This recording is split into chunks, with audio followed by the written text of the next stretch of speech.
It's Chevy truck season, and with a Chevy Silverado, there's no such thing as an uphill battle. With a Chevy Silverado, you can take on the mountains, or you can move them. Because with impressive towing capability, an available 13.4-inch diagonal touchscreen, and the choice of powerful engines to pick from, whatever your mountain, there's a Silverado with the capability you need. Click to learn more. Visit ChevyDealOnline.com.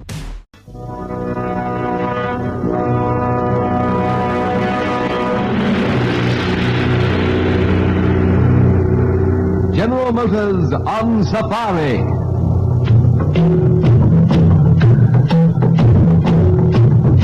Here is adventure.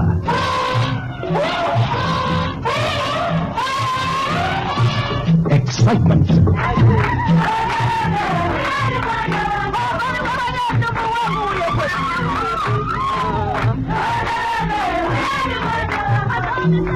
And danger.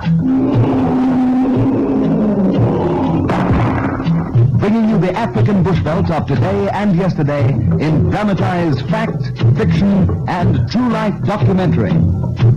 General Motors on Safari.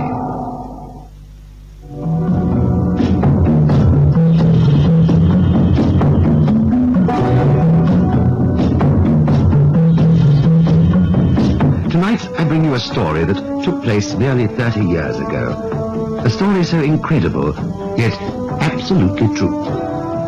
It tells of three men who went, initially, in search of gold. Instead, they were to come into contact with the famed leopard men. Yes? Fact or fiction? I must leave that to you. But, as I've already said, this story actually happened. One that I have called Crossed Sticks.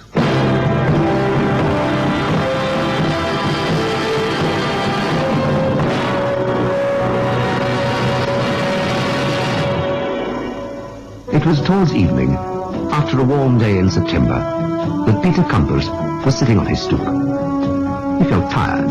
The day had been long and hot, and he was glad to rest his aching legs.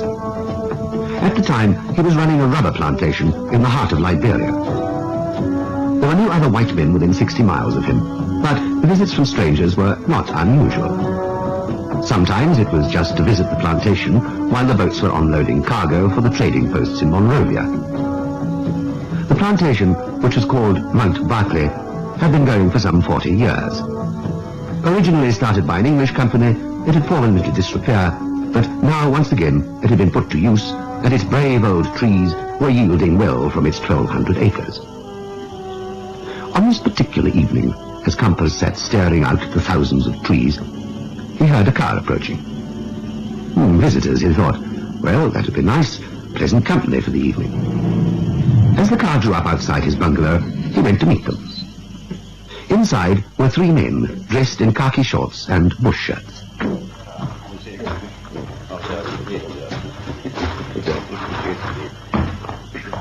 Mr. Campers? Yes, gentlemen, that's me. I'm very pleased to meet you. My name is De Winter. How do you do? This is Mr. Muller. How do you do? This is Mr. King. How do you do, Mr. Nice to know you. Please come and sit down, gentlemen, this way. Thank you very much. Now then, can I offer you a drink? Oh, that will be most welcome. Thank you, Mr. Campbell. There! I come, Juana.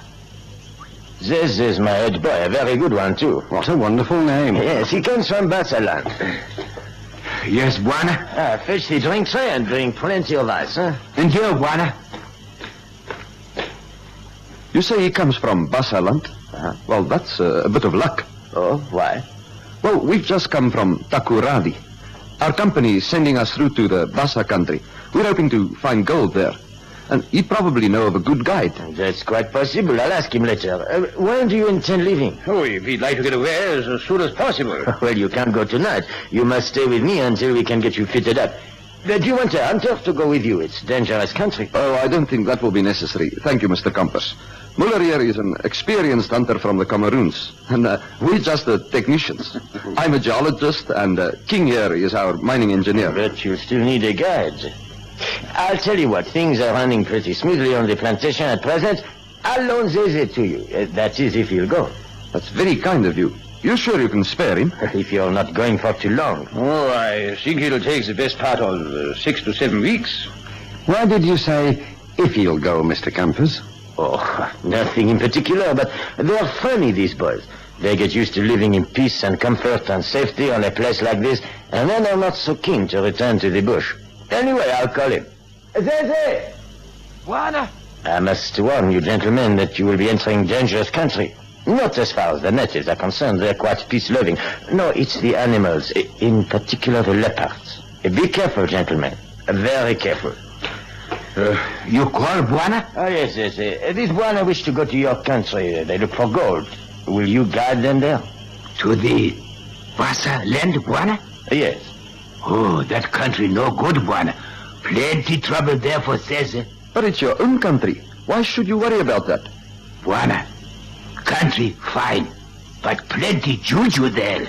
Well, what's your answer, Zeze? Do you go or don't you? We'll see you're well paid, Zeze. Oh, not too well, otherwise he'll expect a raise in pay. If Buana says so, me, I go.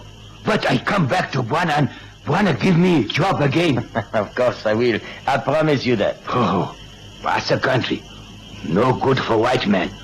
Buana get plenty gun and make prayer palava with his God. That's all right, Nazeze. You go and prepare chop, all right? Vasa country, oh, no good to that country, Vasa country. What's the matter with him?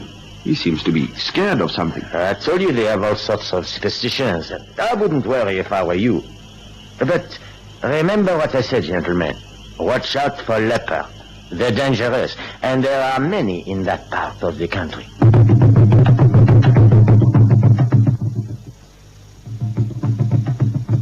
A few days later, Campers dropped his 3 companions with Zeze at the end of the road 20 miles from the plantation. After they'd promised to keep him in touch with all the news by native runner, they set off in Indian file. For a fortnight, the little band of men walked on, making camp at night, sometimes in the native villages. They lived on chickens which they bought from the natives, and on what game they were able to shoot. But as they progressed further into the backland, these supplies became more and more scarce. We joined them one evening as they sit around their campfire. That was our last chicken. Tinned food from now on. Well, I hope you get something. We're going to be hungry otherwise. Well, there should be some back around here, if the leopard haven't got them all.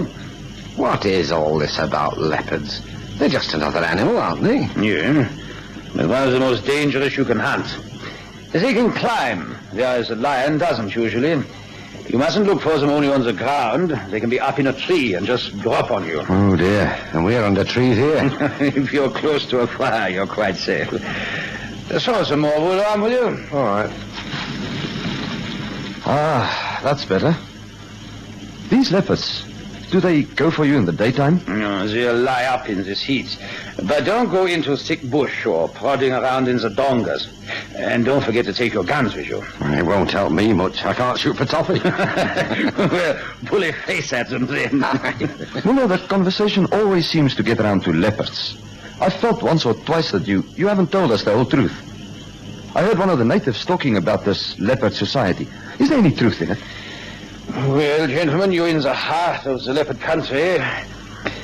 I've said nothing so far. There was no point in alarming you. In any case, I knew you'd come, whatever I said. Leopard society? Oh, but surely there's no truth in that, is there? It's just a lot of tommy rot, native superstition and so on. It's unwise to laugh at native superstition, King. Many unexplained things have happened at various times. One of them is the leopard men. What do you know of these leopard men, Muller? Much as anybody. The natives firmly believe they exist, and many times they found the mutilated bodies of their friends, clawed to death. I know for a fact that the witch doctor scares the natives into doing what they want by referring to the leopard men. It's all very mysterious. But if the signs of the leopard men have been spread about, very few natives would risk going against it. Well, what do they do? Well, if some native has broken a tribal law or run off with another man's wife, then he must be removed. The victim is usually waylaid somewhere outside the village, maybe on his way to fetch water, and that's the end of it. But what are they? Half leopard? Half man? I can't believe that, Muller. And they only work at the dead of night. It says they wear leopard skins and make themselves up with clay. On their hands they have claws like that of a leopard. And with these claws they cut and tear their victims. I've seen it, and it's not a pretty sight, I can tell you. Well, to me, it's plain murder. Yes, if they are men dressed up. You believe in these things, don't you? I don't know. A leopard doesn't normally claw his victim like that. He's a powerful brute. He relies on surprise, and then one quick bound, and it's over. If he's hungry, he'll eat. If not, he'll leave his victim. But he won't claw him. But can't anything be done about it? I mean, surely somebody must talk or go to the authorities. The authorities? We've been a fortnight on trek. Have you seen any authority? No. Besides, the communities are small here. Any leakage of news and death would follow swiftly. The natives are simple and, well, life is cheap. No questions are asked. Zeze! What do you want with him? I'd like to hear his views on this as well. Be careful, Tevinter. They have to be a little touchy about this sort of thing. Yes, Buana, you call Zeze? Zeze, you've now served for a long time with a white man. I want to ask you something. Do you, Buana? Do you believe in the leopard man? Ah, Buana. If other native listen, he make big palaver and go for bush.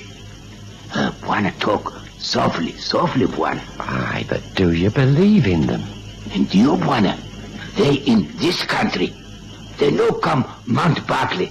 They fear my Buana too much. But Buana, plenty bad juju for this place.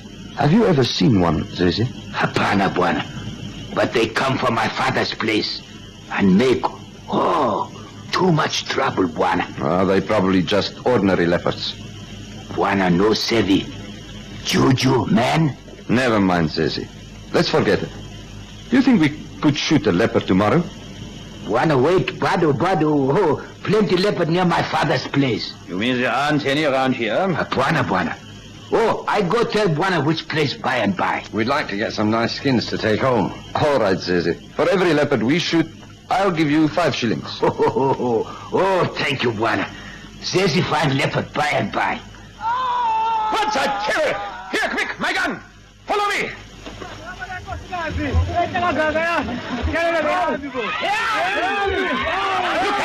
out, there's a leopard. Get out of the way, I can't see to fire. Confound it, I missed. It's Chevy truck season, and with a Chevy Silverado, there's no such thing as an uphill battle. With a Chevy Silverado, you can take on the mountains, or you can move them. Because with impressive towing capability, an available 13.4-inch diagonal touchscreen, and the choice of powerful engines to pick from, whatever your mountain, there's a Silverado with the capability you need. Click to learn more. Visit ChevyDealOnline.com. That's strange. I don't usually miss. I didn't even see him. Where was he? Close under the tree. I just saw a vague shape. Mas! He come quick. One boy. He dead. What?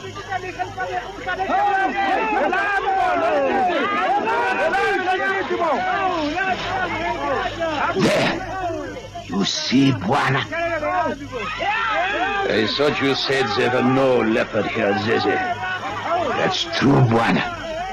No leopard. This place. Then what killed him? I don't know. But as you see, he was clawed to death. That night, none of them slept easily. A ring of fires was made, into which they all withdrew, and the following morning they made post-haste for Zeze's village, which they reached 2 days later. They were warmly welcomed by Zeze's father, Tata, and after a day's rest, they moved on once again further inland towards the mountains. One evening, Tevinter and King were looking for traces of gold. The preceding days had been long and dreary, days of collecting samples, breaking up rock with their hammers, and up till then they'd been singularly unlucky. Above them on a great rock sat Müller, his rifle across his knees, his eyes continually searching, probing the bush that surrounded them. Suddenly, Tevinter called to him excitedly. Come quick! I think we've struck it! All right, I'm coming.